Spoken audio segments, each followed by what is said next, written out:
MIDC police station हद्दीत दिनांक 21/5/2026 रोजी सायंकाळी 10:30च्या सुमारास नैजिंदगी परिसरात मौलाना चौक या ठिकाणी भांडण झाले होते.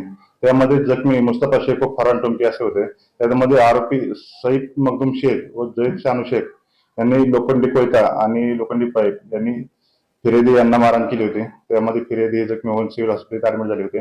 त्यामध्ये एमआयडीसी पोलीस या ठिकाणी एमआयडीसी पोलीस सीआर नंबर 503/2026 भारतीय न्याय संहिता कलम 118(1) व इतर प्रमाणे गुन्हे दाखल होते. त्यामध्ये आरोपी नामे सईद मखदूम शेख हा आज रोजी नैजिंदगी परिसरात असल्याबाबत आम्हाला बातमीदाराबाबत मिळून आले नाही, माहिती समजली नाही. आम्ही स्वतः आमचे पोलीस स्टाफ असे आम्ही जाऊन नैजिंदगी परिसरात त्या आरोपीचा शोध घेऊन त्याला ताब्यात घेऊन एमआयडीसी पोलीस आणलेले आहे. त्याच्यावरती पुढील कारवाई चालू आहे. दीड म्हणजे त्याला आम्ही शोध घेण्यासाठी नैजिंदगी परिसरात गेलो होतो. आम्ही ते शोध घेत असताना आमच्या गाड्या एकीकडे आणि त्याला शोध घेत असताना तो दुसरीकडे मिळून आले नाही. त्याला गाड्यापर्यंत घेऊन येण्यासाठी आम्ही चालत पायी घेऊन आलो. आरोपी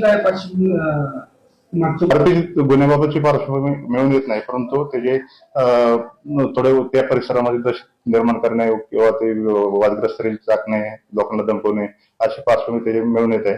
त्याच्याबाबत आम्ही कठोर कारवाई करण्याची केली.